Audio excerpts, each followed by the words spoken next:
Welcome to the third video of this first video series. We're going to talk a little bit about cellular organization, just to introduce you to some of the components of the cell that we're going to be working with this term. I love opening with this picture. I'll probably show it to you several times over the course of the semester. This is a painting by David Goodsell. It's a cross-section of an E. coli bacterial cell.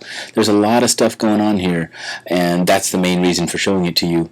I'll just point out some interesting features. Here's the flagellum. This is a protein tail of the bacterium that propels it through its environment.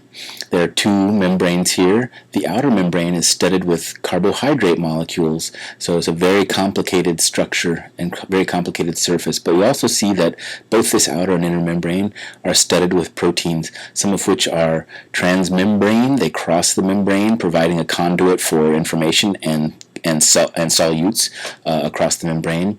We have this periplasmic space between the two membranes. We also see some proteins are not transmembrane but embedded in the membrane. Others are associated closely with the membrane. We have, what else can we look at here? We have DNA. As I alluded to earlier, the DNA is often highly organized or associated with histones that are organizing the DNA into chromatin. Lots of other stuff happening here. Let's see if we can find some transcription. There's a polymerase that's making some RNA that then gets read by a ribosome, and we see new proteins getting synthesized on the ribosome. There's also molecular chaperones and other enzymes here. But the main thing to show you here that there's a lot of things going on inside of a cell, even a simple prokaryotic cell like E. coli. The one thing that we're not showing here, of course, is water, and that's going to be very important in determining all protein-protein and intermolecular interactions, as well as intramolecular interactions, as we shall see. Anyway, I just love this picture. All right, so organization.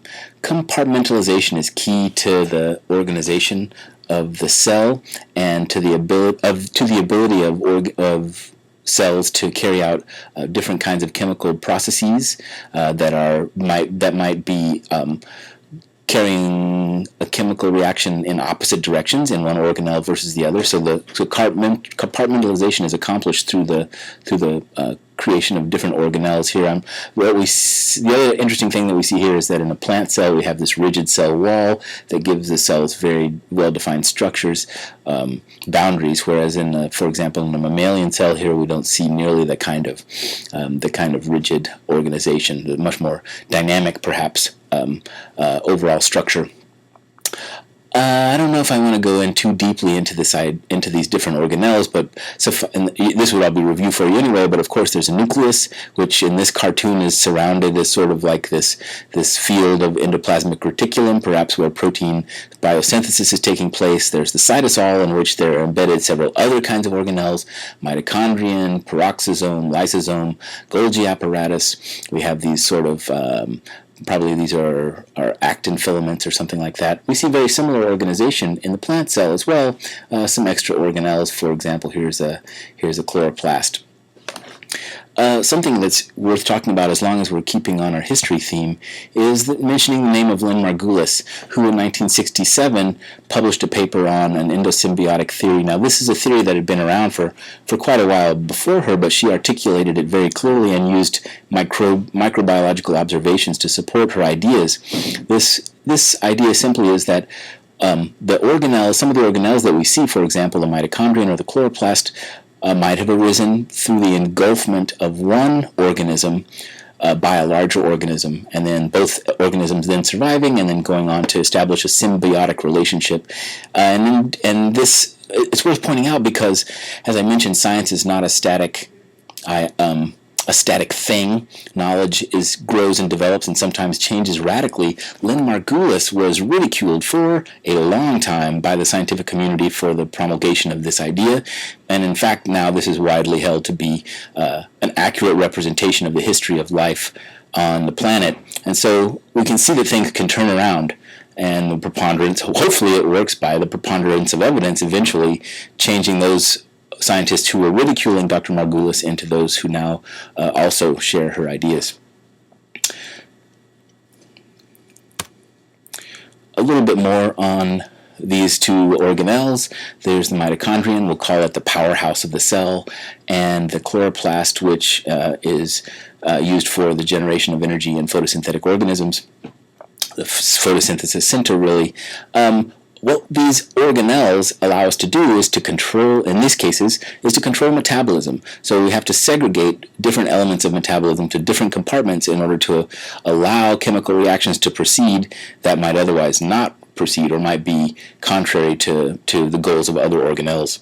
Let's just say, though, that what we accomplish with these organelles is the segregation of genomes. For example, both the mitochondrion and the chloroplast have limited genomes. The different proteins present doing different jobs in those organelles versus in the rest of the organism, as well as small molecule metabolites get segregated, or their flux at least is highly regulated by these organelles.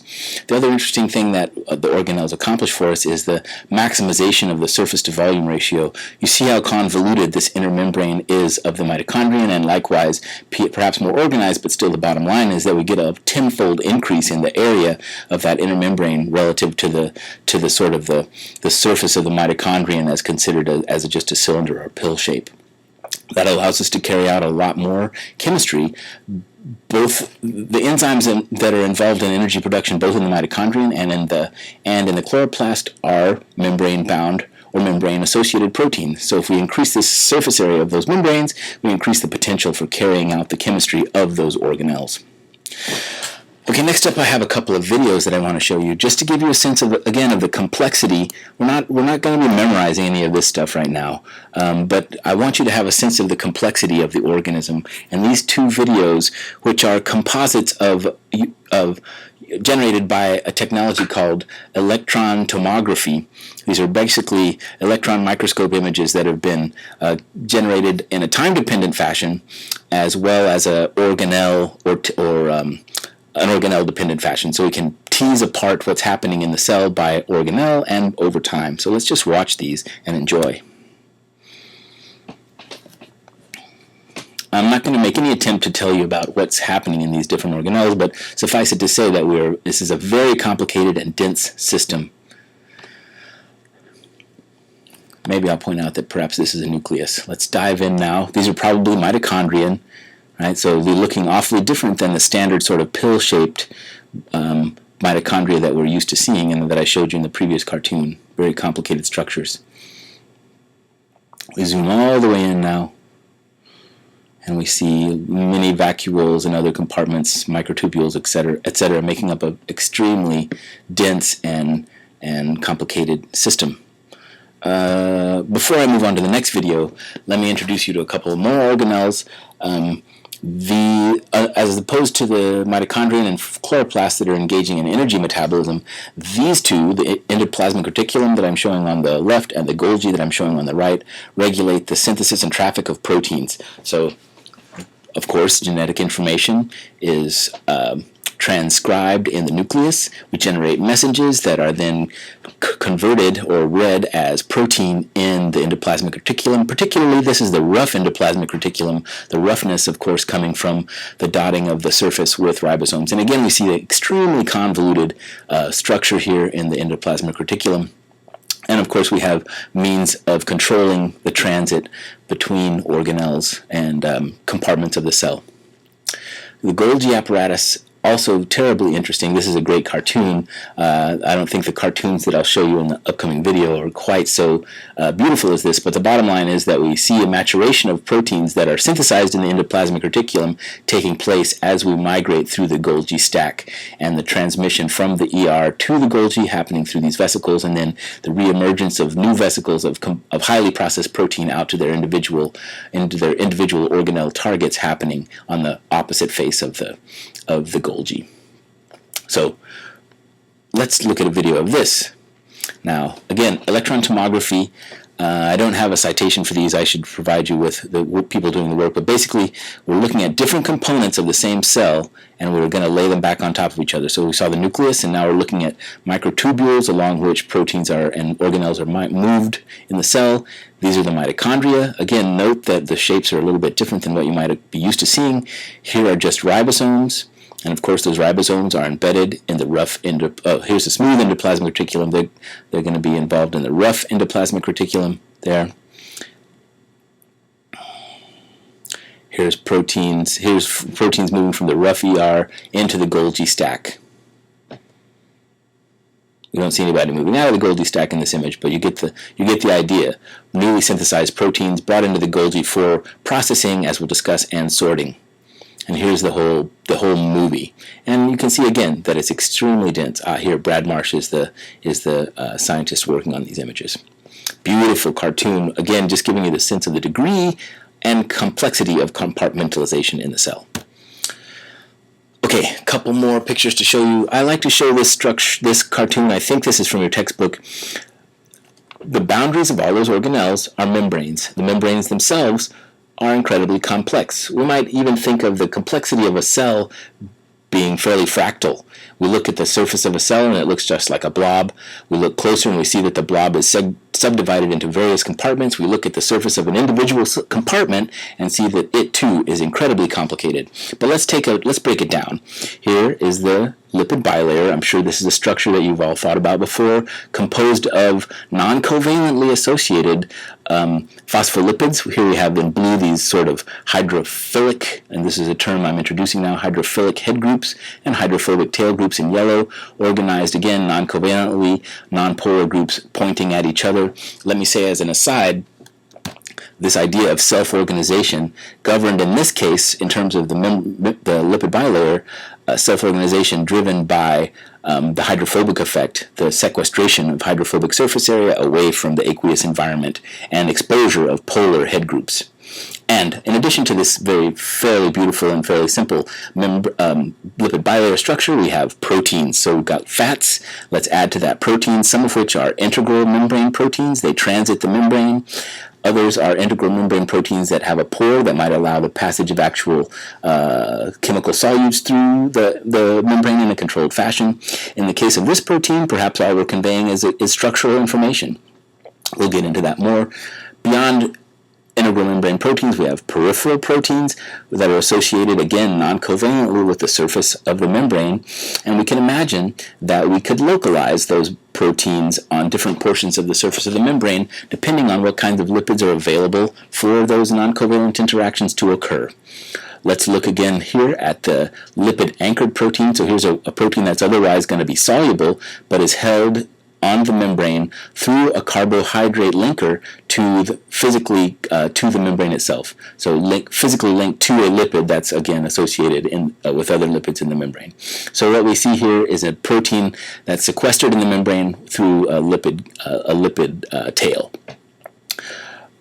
Other lipids are modified with oligosaccharides, basically polymers of sugars, and these carry out a variety of roles, as we'll see in an upcoming video, and as we'll discuss extensively in later classes. Basically controlling interactions between cell surfaces and between the cell surface and other extracellular proteins. We see as well that some of the membrane proteins themselves might be heavily glycosylated or modified with oligosaccharides or carbohydrate polymers. And again, these two affect what kinds of interactions those proteins can be involved in. And we'll be spending plenty of time talking about glycosylation of membranes and proteins as we proceed. But for now, just reminding you that the closer we look at this system, the more complicated it gets. And even at this level, we're still very far away from looking at the level of structural and chemical detail that we'll ultimately be interested in this course. All right, the next slide is a video that has some narration. I'm not going to talk over the narration. I'll let it just proceed and you can enjoy it. I might interject a couple of things as we go, but here we go.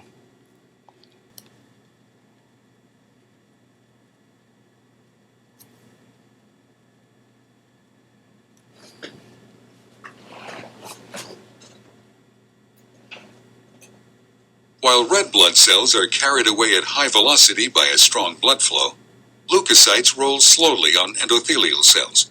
P-selectins on endothelial cells interact with PSGL1, a glycoprotein on leukocyte microvilli. Leukocytes, pushed by the blood flow, adhere and roll on endothelial cells because existing interactions are broken, while new ones are formed. These interactions are possible because the extended extracellular domains of both proteins emerge from the extracellular matrix, which covers the surface of both cell types.